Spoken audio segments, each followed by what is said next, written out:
Hello friends, आपल्या सर्वांची आवडती मालिका तू ही रे माझा मितवा या मालिकेच्या आजच्या शनिवार 21 मार्चच्या एपिसोडमध्ये एकानंतर एक जबरदस्त ट्विस्ट आले आहेत.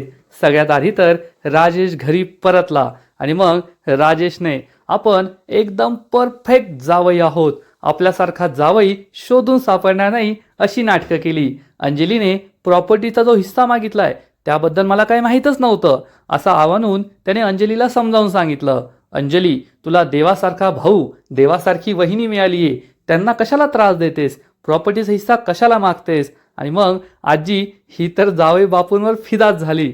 आणि इकडे अर्णव आणि ईश्वरी राजेशचं सत्य अंजली समोर आणण्यासाठी प्रयत्न करताय आणि राजेश हा कसे पैसे जमू, त्या दाद्याचे पैसे कसे परत करू यासाठी प्रयत्न करतोय. त्यामुळे त्याने रियाने दिलेला सोन्याचा हार आणि रियाने दिलेली डायमंड रिंग विकण्याचा विचार केला आणि अंजलीने त्याला रंगेहात पकडलंय. मग हे सगळं घडलं तरी कसं हे जाणून घेण्यासाठी हा व्हिडिओ शेवटपर्यंत नक्की पहा.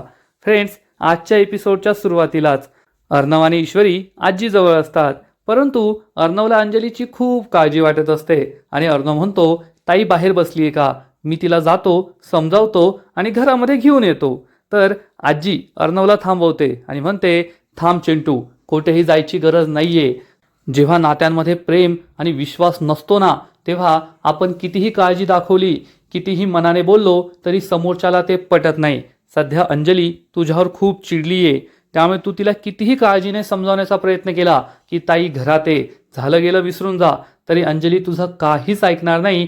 ती चुकीचाच अर्थ काढणार, तुझ्यावर चिडेल, रागावेल, तू जे काही म्हणशील त्याचा उलट चुकीचा अर्थ काढेल. त्यामुळे तू बाहेर जाऊ नकोस. पण अर्णवला हे पटत नाही. अर्णव म्हणतो, प्लीज आजी, मला बाहेर जाऊ दे. जर ती रागाच्या भरात रात्री अपरात्री तिकडे चाळीस जायला निघाली तर तिला किती त्रास होईल. आजी अर्णवला समजावून सांगते, नाही चिंटू, असं काहीच होणार नाही. जरी अंजलीचा आपल्या सगळ्यांवर राग असला तरी सुद्धा तिचं स्वतःच्या होणाऱ्या बाळावर तर खूप प्रेम आहे आणि तिला ही गोष्ट माहिती आहे की असं रात्री अपरात्री जाणं तिच्या बाळासाठी धोकेदायक असू शकतं. त्यामुळे ती कोठेच एकटी जाणार नाही. तू काळजी करू नको आणि माझ्याजवळ येथे राहा, शांत हो. अर्णवचा नाईलाज होतो. अर्णव तेथेच थांबतो. तर इकडे अंजली ही तुरुतुरू आपल्या चाळीतल्या घराकडे निघालेली असते आणि राजेश तिला थांबवतो आणि विचारतो, अंजली कुठे चाललीस तू? अंजली सांगते, नाही, मी येथे नाही थांबू शकत. आधी तर तो फक्त अर्णव माझा अपमान करायचा, पण आता ईश्वरीने सुद्धा माझा अपमान केलाय, तुमचा अपमान केलाय. तिने त्या प्रॉपर्टीचे पेपर जाळून टाकलेत. आता मी एकही क्षण येथे थांबू शकत नाही. तर राजेश हा तिला समजावून सांगतो, अंजली माझं ऐकून घे, शांत हो. येथे आपण आपल्या दोघांसाठी नव्हतो आलो, तर आपल्या बाळासाठी आलो होतो. आपल्या बाळाचा विचार कर आणि आपण येथेच थांबूया. तर अंजली म्हणते, अहो तुम्ही हे काय बोलताय, आपलं बाळ हे 40 सुद्धा जन्माला येऊ शकतं, तेथे सुद्धा लहानचं मोठं होऊ शकतं. जगातली सगळीच बाळं काय बंगल्यात जन्माला नाही येत, लहानची मोठी नाही होत. 40 सुद्धा बाळं लहानची मोठी होतात, त्यांना आपण चांगले संस्कार देऊ शकतो. राजेश म्हणतो, हो अंजली, मला तुझं पटतंय. आपण या जगात कोठेही राहिलो, कितीही गरिबीत राहिलो ना, तरी सुद्धा आपण आपल्या बाळाला चांगलंच वाढवूया, त्याला जगातली सगळी सुख देऊया. पण तू माझं एकदा ऐकून तरी घे. तू माझ्या एका प्रश्नाचं उत्तर दे. अर्णव हा आता जसा वागतोय आधीपासूनच तसा वागायचा का? अर्णव आणि ईश्वरीचं लग्न होण्याआधी तो तुझ्याशी इतकाच वाईट वागायचा का? अंजली सांगते, नाही.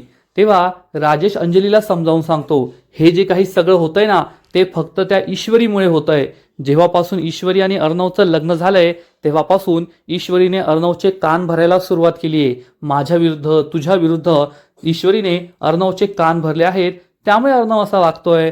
आणि तूच आठव, जेव्हा ईश्वरीचं लग्न झालेलं नव्हतं अर्णवशी, तेव्हा ईश्वरी स्वतःहून तुला भेटायला यायची, तुझी किती काळजी दाखवायची. आणि आज ती ईश्वरी तुझ्याशी किती वाईट वागतीये, तुझ्या नावावर प्रॉपर्टी होऊ दिली नाही. आणि आपल्याला आता आपली स्वतःची काळजी नाही करायची, आपल्या बाळाची काळजी करायची. मला तुझ्या भावाची, अर्णवची काळजी घे. बिचारा खूप चांगला आहे, पण सध्या तो चुकीच्या संगतीत आहे.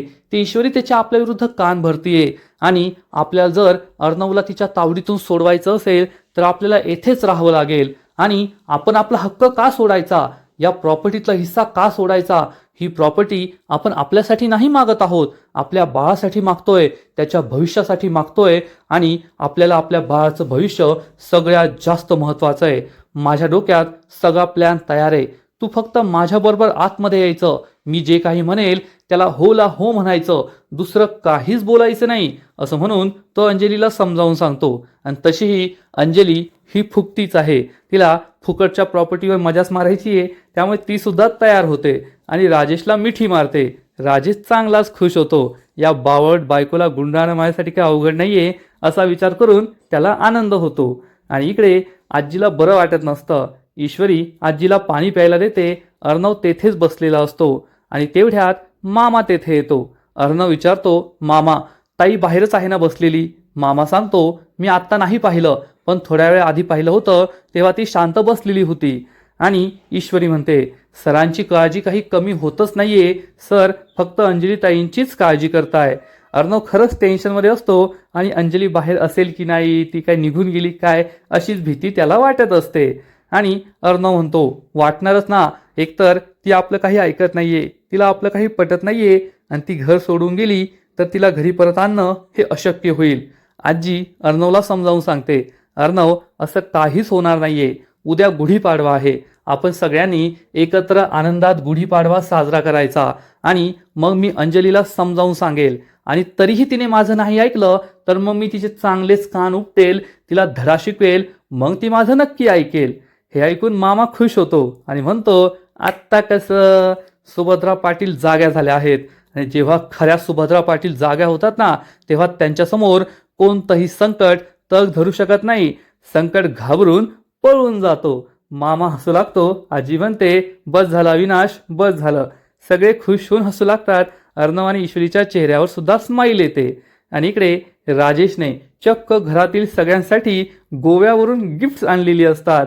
अंजली आणि राजेश हे दोघे हे गिफ्ट्स उचलतात, घरामध्ये येतात आणि अंजली मामा आजी अशा हाका मारते. आजी अर्णव मामा ईश्वरी या सगळ्यांना हाका ऐकू येतात. मामा म्हणतो, पहा अंजली आली घरात. आणि हे सगळे हॉलमध्ये जायला निघतात. आणि इकडे आपल्या कपलचा म्हणजेच आकाश आणि नम्रता या दोघांचा रोमांस सुरू असतो. नम्रताच्या क्लाउड किचनमध्ये बसून हे दोघे मस्त आईस्क्रीम खात बसलेले असतात. आणि आईस्क्रीम खाता खाता नम्रताच्या ओठांच्या खाली हे आईस्क्रीम लागतं. आकाश लगेच हे पाहतो, तिच्या खूप जवळ येतो. नम्रता घाबरते. आकाश म्हणतो, काही नाही, आईस्क्रीम लागलंय. नम्रता हसू लागते आणि म्हणते, थँक्यू सर, आज जर तुम्ही मला मदत केली नसती, त्या गॅसच्या प्रॉब्लेमवर तुम्ही सोल्युशन शोधून काढलं नसतं तर खूप मोठा प्रॉब्लेम झाला असता. आकाश म्हणतो, नम्रता मी आहे ना, मी तुझ्या आयुष्यात काय आहे, तुझ्या आयुष्यातील प्रॉब्लेम सोडवण्यासाठी. तुझ्या आयुष्यात कोणताही प्रॉब्लेम मी येऊच देणार नाही. नम्रता खूप खुश होते, स्माईल करते. आणि आकाश चक्क पाठीमागून येतो, तिच्या गळ्यात हात टाकतो. आणि नम्रता त्याला म्हणते, सर उद्या गुढीपाडवा आहे, जर तुम्ही हा प्रॉब्लेम सॉल्व्ह केला नसता ना तर माझा गुढीपाडवा खूप फिका झाला असता. आणि उद्या तर मी नवीन 2 प्रोडक्ट लॉन्च करणार आहे, एक तर श्रीखंड आणि दुसरं म्हणजे आईस्क्रीम. आणि हे प्रोडक्ट सुद्धा नक्कीच सक्सेसफुल होईल. आकाश म्हणतो, अरे वा, गुढीपाडव्याचा गोडवा तर चांगलाच वाढणार आहे. नम्रता म्हणते, हो सर, उद्या आपलं नवीन वर्ष आहे.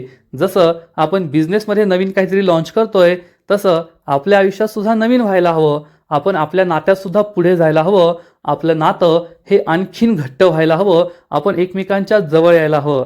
आकाश चांगलाच रोमॅन्टिक होतो आणि म्हणतो, नातं घट्ट करायचं म्हणजे काय करायचं? तर नम्रता सांगते, सर या वर्षामध्ये आपण आपल्या नात्याला एका नवीन उंचीवर न्यायचं आहे. आकाश म्हणतो, नम्रता तुझं खरं आहे, यावर्षी आपण कोणत्याही परिस्थितीत लग्न करायचं आणि मी तुला माझ्या घरी घेऊन जाणार. हे ऐकून नम्रता खूप खुश होते. आकाश आणि नम्रता दोघे पुन्हा एकदा आईस्क्रीम खातात आणि दोघे मस्त रोमॅन्टिक डेट एन्जॉय करतात. तर इकडे आजी मामा ईश्वरी अर्णव हे सगळे हॉलमध्ये येतात. तर राजेश आणि अंजली आलेले असतात. राजेशला पाहून अर्णव आणि ईश्वरीला खूप राग येतो. तर आजी म्हणते, अरे वा जावई बापू, तुम्ही सुद्धा आलेत का? राजेश अंजलीला गुपचूप म्हणतो, आता मी जे काही म्हणेल त्याला फक्त होला हो म्हणायचं, जास्त काही बोलायचं नाही. अंजली हो म्हणते आणि ईश्वरी अर्णव सुद्धा एकमेकांकडे पाहतात. आला हा नालायक माणूस पुन्हा एकदा घरी त्याची नाटकं करायला. आणि राजेश हा सगळ्यांना म्हणतो, मी तुमच्यासाठी सगळ्यांसाठी पहा किती छान छान गिफ्ट घेऊन आलोय. आणि तो सगळ्यात आधी आजीजवळ येतो आणि आजीला एक शॉल गिफ्ट म्हणून देतो. आजी खुश होते. राजेश आजीला नमस्कार करतो आणि मग राजेश खूप छान स्माईल करतो. मामीकडे जातो आणि म्हणतो, मामी पहा मी तुमच्यासाठी किती सुंदर साडी आणली आहे. मामी खुश होते आणि राजेश मामाला सुद्धा म्हणतो, मामा पहा मी तुमच्यासाठी छान शर्ट आणलाय. तर मामा त्याला टोमणा मारतो, जावई बापू तुम्ही तर लग्न जमल्यासारखे लग्नाचा आहेर वाटताय. तर राजेश हसून म्हणतो, मामा खूप मनाने आणलाय बरं का शर्ट, नक्की घाला. तर मामा उत्तर देतो, हो हो नक्की घालणार बरं का. मग राजेश अर्णव जवळ येतो आणि म्हणतो, चिंटू तुझ्याकडे तर सगळंच आहे, तुला काय द्यावं हा प्रश्न मला पडलाय. तरीसुद्धा आपलं नातं आणखीन गोड व्हावं म्हणून मी तुझ्यासाठी स्पेशल सातारचे कंदी पेढे आणले आहेत, नक्की खा. अर्णव मान डोलावतो. परंतु या राजेशने त्याच्या इंदोरी जिलेबीसाठी म्हणजे ईश्वरीसाठी काहीच आणलेलं नसतं आणि त्याची नाराजी ईश्वरीच्या चेहऱ्यावर दिसते की राजेशने माझ्यासाठी काहीच नाही आणलंय. तेवढ्यात आजी म्हणते, जावई बापू हे सगळं राहू द्या, पण आता तुम्ही अंजलीची काळजी घ्या. अंजलीला तुमच्या काळजीची सगळ्यात जास्त गरज आहे. तर राजेश म्हणतो, हो आजी तुम्ही खरं बोलताय. खरंच माझ्या बायकोला माझ्या काळजीची खूप गरज आहे. मी तर अजून तेथे राहणार होतो, पण माझ्या लक्षात आलं 4 दिवस झाले आहेत, माझ्या लाडक्या बायकोला माझी गरज असेल, त्यामुळे मी सगळी कामं सोडून परत आलो आहे. तर आजी म्हणते, पण जावई बापू तुम्हाला माहिती आहे का, तुम्ही येथे नसताना येथे काय काय घडलंय. अंजलीने चक्क अर्णवकडे प्रॉपर्टीचा अर्धा हिस्सा मागितलाय. ते प्रॉपर्टीचे हिस्से करणार होते. आणि हे ऐकून राजेश मी तो नव्हेच अशी नाटकं सुरू करतो की मला तर हे माहीतच नव्हतं आणि म्हणतो, काय आजी हे तुम्ही काय बोलताय. अंजलीने प्रॉपर्टीचा हिस्सा मागितला, अर्धी प्रॉपर्टी मागितली. आणि अंजलीला सुद्धा कळतं, वाह माझ्या नवरा काय भारी ॲक्टिंग करतो. ईश्वरी आणि अर्णवला ही ॲक्टिंग माहीतच असते. मामी सुद्धा विचार करते, हा तर माझ्यापेक्षा मोठा नट सम्राट आहे. आणि लगेचच राजेश अंजलीजवळ येतो आणि विचारतो, अंजली हे काय ऐकतो मी, तू प्रॉपर्टीचा अर्धा हिस्सा मागितलास. मला तुझ्याकडून ही अपेक्षा नव्हती. अंजली आपल्याला प्रॉपर्टीची काय गरज आहे, आपल्याला या पैशांची गरज नाहीये. मी तुझा नवरा, मी समर्थ आहे ना तुझ्यासाठी, आपल्या होणाऱ्या बाळासाठी पैसा कमवायला. आणि तू आज प्रॉपर्टीचा हिस्सा मागशील, पण प्रेमाचा आपुलकीचा हिस्सा कसा मागशील, त्याच्या वाटण्या कशा करशील. अगं ही आजी, अशी आजी जगात कोणाला भेटते का, इतकी प्रेमळ आजी. या आजीच्या प्रेमाची वाटणी तू कशी करशील. हे मामा मामी, इतके चांगले मामा मामी जगात कोणाला भेटतात का, निस्वार्थी आहेत ते, त्यांच्या प्रेमाची वाटणी तू कशी करशील. आणि अर्णवसारखा भाऊ तर देवाला नवस केला ना तरी नाही भेटत. तू या अर्णवच्या प्रेमाची, त्याच्या काळजीची वाटणी कशी करशील.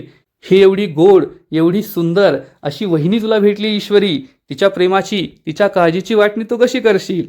अंजली काहीच बोलत नाही. आणि अर्णव, ईश्वरी, मामा मामी हे सगळे राजेशची ही ऑस्कर विनिंग ॲक्टिंग पाहत असतात. वाह काय भारी एक पात्री प्रयोग करतोय हा. आणि मग आजी ही चांगलीच इम्प्रेस होते आणि म्हणते, जावई बापू खरंच तुमच्यासारखा जावई आम्हाला मिळालाय, आम्ही तर नशीबच काढलंय, आमची सगळी चिंताच मिटली आहे. अर्णव आणि ईश्वरी तोंड वाकडं करतात. मामी सुद्धा मनात विचार करते, अरे वा जावई बापू काय ॲक्टिंग करताय, हा माणूस कधी नाही सुधरायचा. आणि राजेश म्हणतो, आजी अंजलीचा नक्कीच काहीतरी गैरसमज झाला असेल. रागाच्या भरात तिने प्रॉपर्टीतला अर्धा हिस्सा मागितला, पण आम्हाला या प्रॉपर्टीचा अर्धा हिस्सा नकोय. आम्हाला फक्त तुमचं प्रेम हवंय, तुमची काळजी, तुमची आपुलकी हवी आहे. आणि आता या घरामध्ये प्रॉपर्टीच्या हिस्स्याबाबत कुणी काहीच बोलणार नाही. आम्हाला प्रॉपर्टीचा हिस्सा नकोय, प्रॉपर्टीचे हिस्से वाटणी काहीच होणार नाही. उद्या गुढीपाडवा आहे, आपण सगळ्यांनी सहकुटुंब सहपरिवार गुढीपाडवा आनंदाने साजरा करायचा, सगळ्यांनी एकत्र खुश राहायचं. हे ऐकून आजीला खूप आनंद होतो. पण अर्णव, ईश्वरी, मामा मामी सगळे तोंड वाकडं करतात. या माणूस त्याची काही नाटकं सोडत नाहीये. आणि आजी म्हणते, खरंच जावई बापू आम्ही नशिबान आहोत, तुमच्यासारखा जावई आम्हाला मिळालाय. आणि वल्लरी सुद्धा म्हणते, हो ना हो ना हो ना हो ना. तर राजेश म्हणतो, हो मामी मी सुद्धा खूप नशिबान आहे, मला सुद्धा तुमच्यासारखं कुटुंब मिळालं. मी तर अनाथ होतो, तुमच्यासारखी नाती मला मिळाली, खरंच मी खूप नशिबान आहे. तेवढ्यात अंजली म्हणते, अहो तुम्ही थांबा, तुम्ही लांबून प्रवास करून आला आहात, मी तुमच्यासाठी कॉफी बनवते. तर राजेश म्हणतो, नाही अंजली मी तुझ्यासाठी कॉफी बनवतो, तू आराम करायचा. असं म्हणून राजेश अंजलीला घेऊन आपल्या रूममध्ये निघून जातो. मामा मामी अर्णव हे सगळे सुद्धा आपापल्या रूममध्ये जातात. ईश्वरी आणि मामीच तेथे राहतात. तेव्हा मामी ही ईश्वरीला विचारते, ईश्वरी तू तर खूप मोठं चॅलेंज दिलं होतंस अंजलीला की फक्त 48 तासात तू राजेशचं सत्य सगळ्यांसमोर आणशील, पण राजेशने तर सगळा गेमच पालटवला. आता तू काय करशील? आहे का तुझ्याकडे काही पुरावे? जर राजेशनेच प्रॉपर्टीला नकार दिलाय, मग तू त्याच्याविरुद्ध पुरावे कसे आणणार? असं म्हणून मामी तेथून निघून जाते. ईश्वरीला खरंच टेन्शन येतं की आता या राजेशचं सत्य मी सगळ्यांसमोर कसं आणणार, मला तर काही कळतच नाहीये. थोड्या वेळानंतर राजेश हा त्याच्या रूम बाहेर येतो आणि त्याला दाद्याचा कॉल आलेला असतो. दादा विचारतो, ए भामट्या, माझे पैसे कधी देणार आहे? तुला काय वाटलं तू माझे पैसे खाऊन बसशील आणि तुला काय पैसे मी मागणार नाही का? तेवढ्यात अर्णव तेथे येतो आणि राजेशचं बोलणं ऐकू लागतं.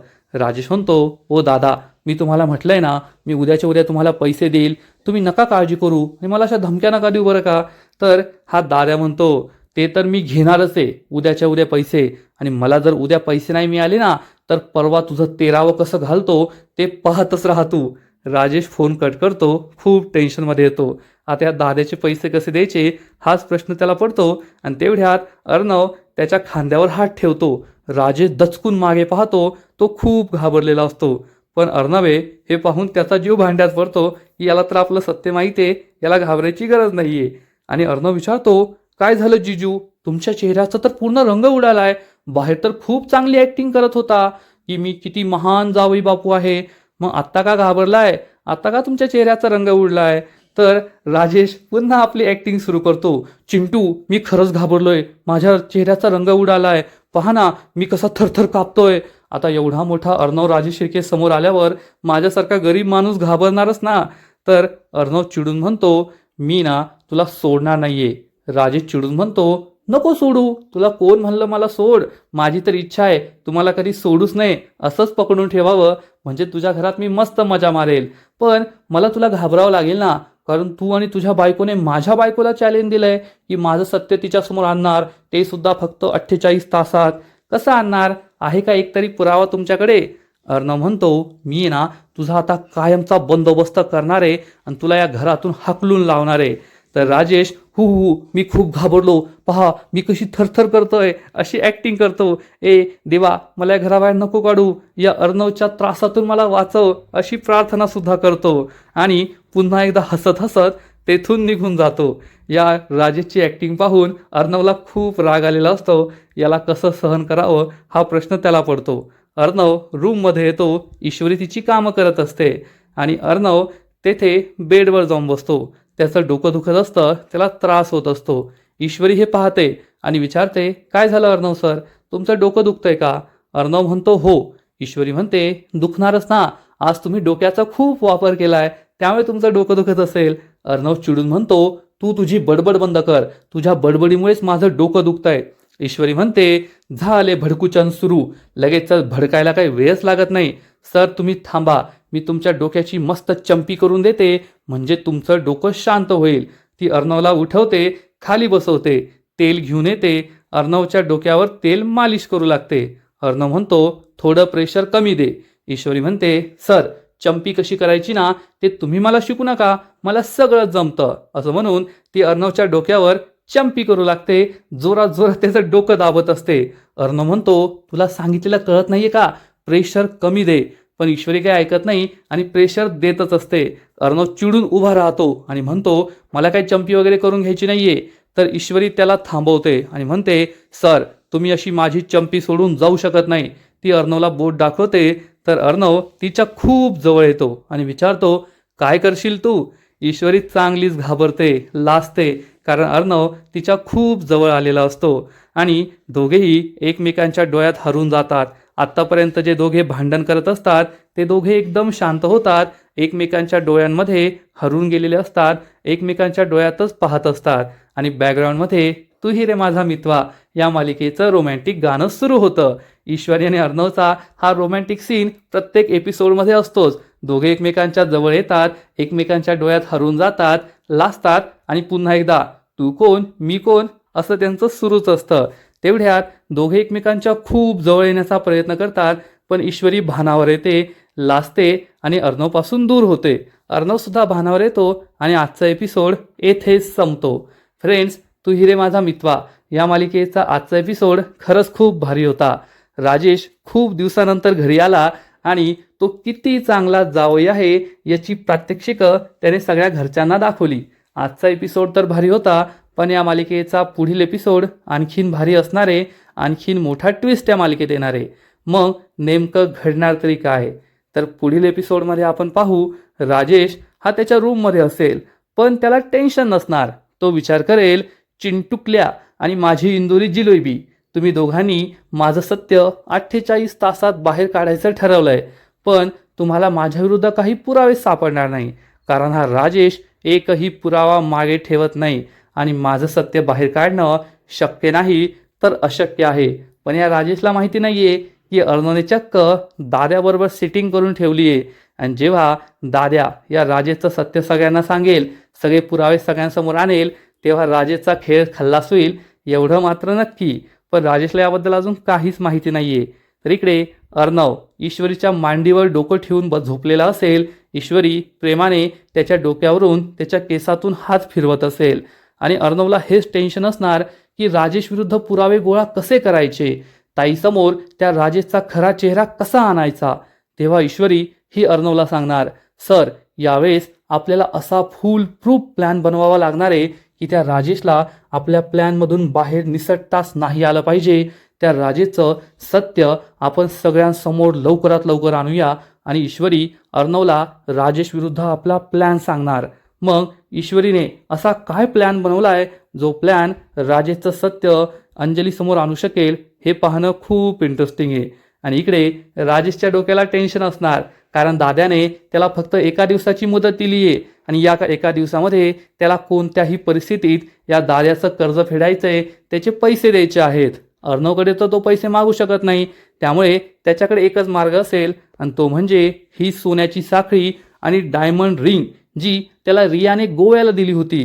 राजेश हे दागिने पाहणार आणि विचार करेल, आता मला हेच दागिने विकावे लागतील, म्हणजे थोड्याफार पैशांची सोय होईल आणि त्या दादाचे पैसे मला देऊन टाकता येतील आणि मला त्याच्या त्रासातून सुटका मिळेल. असा विचार करून राजेश हा रूम बाहेर जात असेल आणि त्याच वेळेस अंजली ही रूममध्ये येणार आणि या दोघांची धडक होईल.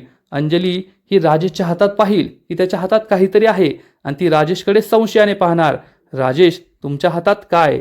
त्यामुळे राजेश सुद्धा चांगलाच घाबरणार. मग आता अंजलीने राजेशला विचारलं की तुमच्या हातात काय आहे, तर राजेश काय उत्तर देईल आणि या राजेशचं सत्य अंजलीला समजणार का, हे पाहणं खूप इंटरेस्टिंग असणार आहे. फ्रेंड्स, खरं सांगायचं तर जोपर्यंत अंजलीसमोर सगळे पुरावे येत नाही तोपर्यंत अंजलीला राजेशचं सत्य समजणार नाही. तिला कितीही ओरडून ओरडून जरी सांगितलं तरी अंजलीचा विश्वासच बसणार नाही, हे आपल्या सगळ्यांना माहिती आहे. साक्षात ब्रह्मदेव जरी अवतरला आणि तिने अंजलीला सांगितलं की हा राजेश खोटारडा आहे, राजेश खुनी आहे, तरीसुद्धा ती अंजली म्हणेल, नाही नाही, माझा नवरा खूप चांगला आहे, माझ्या नवऱ्यावर माझा विश्वास आहे, असंच वाटतंय. त्यामुळे जर या राजेशचं सत्य समोर आणायचं असेल तर ईश्वरी आणि अर्णव या दोघांना एक खूप मोठा फुल प्रूफ प्लॅन बनवावा लागणार आहे. दाद्याची मदत तर घ्यावीच लागेल, त्याचबरोबर रियासुद्धा यायला पाहिजे.